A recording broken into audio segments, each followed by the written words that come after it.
Gaza में युद्ध के बीच ईरान में हमास को सबसे बड़ा झटका लगा है, जिसे शायद हमास कभी भूल नहीं पाएगा। या यूं कहें कि इस घटना से इजराइल और हमास युद्ध के बीच एक नया इतिहास लिखा जाएगा।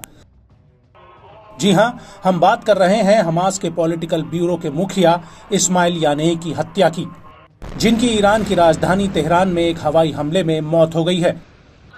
हानिये के साथ उनका एक बॉडीगार्ड भी मारा गया है। बड़ी बात यह है कि ईरान और हमास दोनों ने ही इस हमले का आरोप सीधा इजराइल पर लगाया है और ईरान की राजधानी तेहरान में हानिये की हत्या के बाद हड़कंप मचा हुआ है।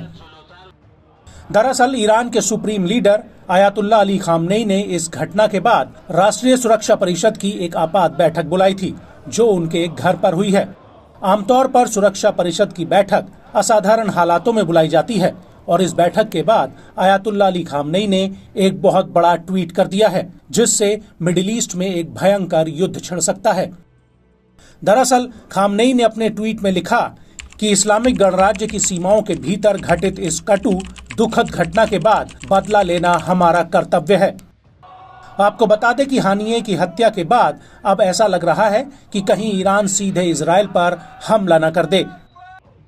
और इस सब के बीच एक और बड़ा खुलासा हुआ है, वो ये कि लेबनानी न्यूज एजेंसी अल मयादीन ने एक ईरानी सूत्र के हवाले से कहा है कि हानिये की हत्या में जो मिसाइल दागी गई थी वो ईरान के भीतर से नहीं बल्कि किसी अन्य देश से दागी गई थी।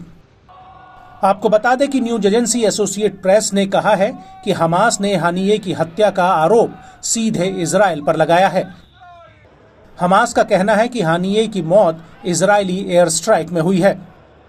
गौर करने वाली बात यह है कि 30 जुलाई 2024 को हानिये ईरान की राजधानी तेहरान में ईरान के नए राष्ट्रपति मसूद पेजेश्कियन के शपथ ग्रहण समारोह में शामिल हुए थे। इस दौरान हिजबुल्लाह के कई अधिकारी भी इस समारोह में आए थे और इस समारोह के बाद ही 30 और 31 जुलाई की आधी रात को तेहरान में उनके आवास पर एक मिसाइल आकर गिरती है। सूत्रों की माने तो तेहरान में हानिये एक विशेष सैन्य आवास में ठहरे हुए थे और अब ऐसा माना जा रहा है कि शपथ ग्रहण समारोह से ही पीछे पीछे मौत का साया हानिये के ऊपर मंडरा रहा था, जो उन्हें आधी रात में लील गया। वहीं दूसरी तरफ ईरानी सेना का कहना है कि वो इस पूरे मामले की अभी जांच कर रही है और अभी तक उसे ये नहीं पता चला है कि आखिर ये हमला हुआ कैसे।